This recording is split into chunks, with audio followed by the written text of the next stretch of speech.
Everyone welcome to the सरकारी job channel. सो आपकी recruitment and assessment centre DRDO की तरफ से यहाँ पर आपकी साइंटिस्ट बी का यहाँ पर वैकेंसी है। साइंटिस्ट और engineer grade be in ADA in DRDO और आपकी एनकार्डर्ड पोस्ट है। 127 वैकेंसीज आपकी डीआरडीओ में है, 9 एडीए में है और 12 आपकी एनकार्डेड पोस्ट के अंदर है। अगर आप यहाँ पे देख रहे हैं सारी चीज़ें तो यहाँ पर जो है बोला गया है कि आपके इलेक्ट्रॉनिक्स एंड कम्युनिकेशन इंजीनियरिंग की वैकेंसी है। डीआरडीओ एडीए डब्ल्यूईएसईसी में है। ये आप देख सकते हो कैटेगरी वाइज, ठीक है। यूआर में कितनी है, ईडब्ल्यूएस ओबीसी में कितनी है। तो यहाँ पर जो है एटलीस्ट फर्स्ट डिवीजन से आपने बैचलर डिग्री कर रखी हो अपनी इंजीनियरिंग में या technology in electronics and communication से।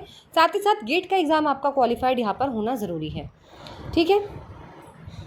बाकी अगर इलेक्ट्रॉनिक्स एंड कम्युनिकेशन नहीं कर रखी तो इलेक्ट्रॉनिक्स इंजीनियर में या इलेक्ट्रॉनिक्स एंड कंप्यूटर में या इलेक्ट्रॉनिक्स एंड कम्युनिकेशन सिस्टम में या electronics and telecommunication instrumentation telematics telecommunication and information में कर रखी हो, अप्लाइड इलेक्ट्रॉनिक्स एंड इंस्ट्रूमेंटेशन में हो, रेडियो फिजिक्स एंड इलेक्ट्रॉनिक्स में हो, तो ये भी अलाउड है यहाँ पर करने, ठीक है।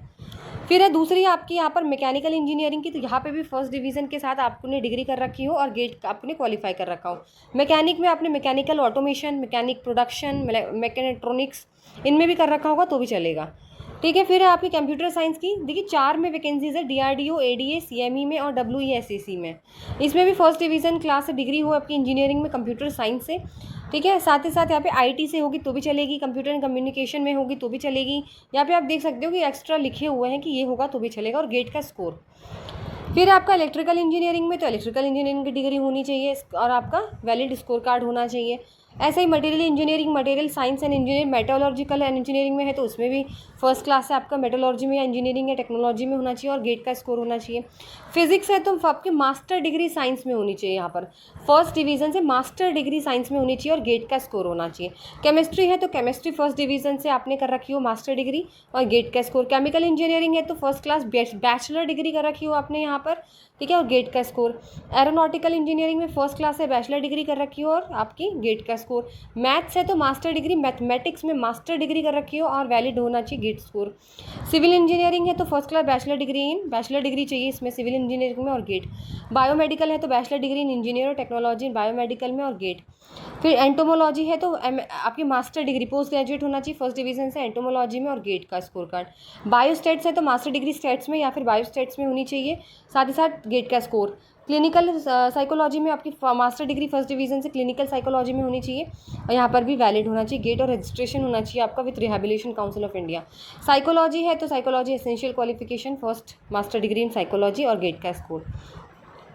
तो ये चीज़ें हैं जो आपको ढंग से यहाँ पे पढ़नी है और जो लास्ट में है, ठीक है, वो अप्लाई कर सकते हैं पर 31 जुलाई 2025 से पहले उनको अपनी डिग्री सबमिट करनी होगी यहाँ पर, ठीक है। उसके बाद जो है फिर जो कैंडिडेट है यहाँ पर बोला है फाइनल सेमेस्टर वाले भी कर सकते हैं जो बोला गया है, ठीक है। और साथ में यहाँ पे आपकी अगर एज लिमिट की बात करूँ तो यहाँ पे 35 एज है यूआर ईडब्ल्यूएस के लिए, ओबीसी के लिए 38 है, एससी एसटी 40 है। अपर एज रिलैक्सेशन है 10 ईयर्स, पीडब्ल्यूबीडी 5 साल सेंट्रल सिविलियन को।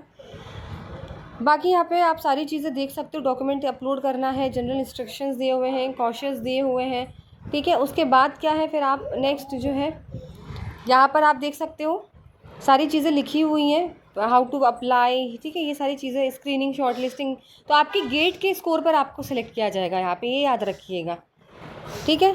गेट के स्कोर पे आपका यहाँ पे सिलेक्शन होने वाला है। बाकी जो है सिलेक्शन क्राइटेरिया वगैरह दिया हुआ है कि जैसे आपका मेरिट का 80% लिया जाएगा, गेट का 80%, 20% पर्सनल इंटरव्यू का, इस बेसिस पे आपको यहाँ पर जो है वो बोला गया है। 21 जैसे आज अगर इसकी नोटिफिकेशन निकली है तो इसके 21 दिन बाद अगर मैं बात करूँ यहाँ पर आपकी तो 21 अगर मैं यहाँ बात करती हूँ तो 31 10 डेज़ और आपका 10 यानी आपका 11 जून जो है वो लास्ट डेट आसपास रहेगी, 10 जून या 11 जून आपकी लास्ट डेट रहेगी।